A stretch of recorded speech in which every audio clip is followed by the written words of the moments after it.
محدش يقول يا مصر بتعمليها ازاي، عشان كده كده مصر بتعملها والمره دي هتعملها.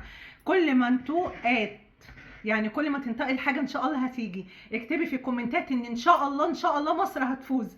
بجد دي بقى انا مش مصدقه ان انا عملتها يا جماعه بمكونين. توقعوا بقى في الكومنتات النتيجه هتكون كام عشان اللي هيتوقع النتيجه صح واول حد هيكتب في الكومنتات النتيجه صح ليه مني 1000 جنيه على الكاش. يلا بينا.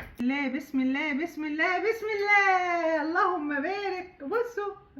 بصوا قولوا بقى يا هيام بتعمليها ازاي. بصوا مش قادره اوصف لكم القمر دي اتعملت من ايه وقد ايه سهله يا جماعه، وبجد تجنن وترطب على القلب وساقعه كده وحاجه خطيره وهتنجح مع اي حد. لو بنوتك الصغيره حتى عملتها هتنجح معاها. تحيا مصر، ان شاء الله مصر تفوز النهارده. قولوا امين في الكومنتات، واللي هيتوقع النتيجه اول واحد هيتوقع ليه مني 1000 جنيه على الكاش. يلا خلينا نعمل مسابقه زي الناس اللي بتعمل ونفرحكم. يلا بينا على الوصفه على طول. انا جبت هنا كيس جيلي. اول حاجه طبعا عمر واقف بيشجع معايا وفرحان قوي. المفروض ان احنا رايحين بقى بنستعد عشان رايحين نتفرج على الماتش. قولوا لي هتتفرجوا فين بقى. الحاجه نزلت بكيسين جيلي، انا كيس وعمر كيس، وهننزل بقى بكوبايه كده من الميه السخنه تكون بتغلي. كوبايه كمان هو مصمم ان هو اللي يحطها. يا عمر هتتحرق مفيش فايده. فرحان بقى. حطينا كوبايتين على كيسين من الجيلي هنقلبهم مع بعض. حسيت ان انا عايزه احط كيس كمان، حطيت كيس كمان وكوبايه ميه، يعني 3 بواكي من الجيلي وعليهم 3 كوب ميه. تمام. وزي ما انتم شايفين عمر عمال يشجع. هركنهم على جنب واجيب القالب بتاعي بقى. هروح نازله هنا عندي فراوله متفرزه هنزل بيها كده، ودي اللي هتبقى الحشوه بتاعتنا. هننزل بيها كده في قاع القالب،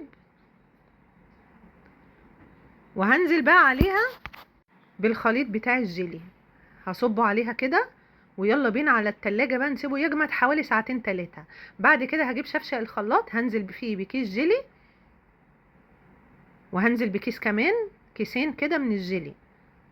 هنزل عليهم برضو بكوبايتين من المية السخنة. كوباية. عمر بقى هنا كان نام، عقبال ما جم الساعتين 3 نام بقى. حطينا كوبايتين مية عليهم كيسين جيلي وكيس كريم شانتيه وعلبة كده من الزبادي، وهروح نازلة بعلبة كمان. ما تنسوش تعملوا لايك، اهم حاجه حبايبي لو انتوا وصلتوا لغايه هنا عشان يجيلكم اشعارات بالوصفات كل يوم. ما تنسوش تكتبوا لي في الكومنتات توقعوا النتيجه كام. هننزل بقى بمعلقتين كبار من السكر ويلا نضربهم.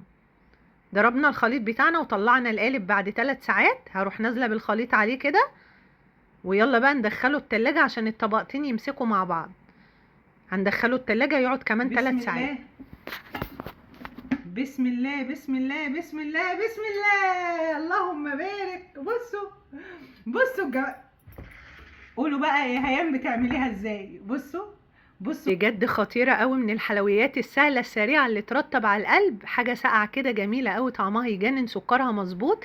اعمليها يلا واتفرجوا على الماتش ان شاء الله. فرجه سعيده، وان شاء الله نطلع من الماتش ده كلنا مجبورين الخاطر، ومصر تفوز ان شاء الله، ونكون فخورين ان شاء الله باللعيبه بتاعتنا. قولوا بقى ان شاء الله كده مصر تفوز في الكومنتات. كل ما انتوا اكتبوا يلا بسرعة وجربوا الحاجة الحلوة دي. وانا دلوقتي حالا هنزل اروح اتفرج على الماتش ان شاء الله باذن الله. ربنا يجبر بخاطرنا. طعمها يجنن، جربوها. الف هنا، بجد خطيرة قوي. استنوني الفيديو الجاي، بحبكم قوي.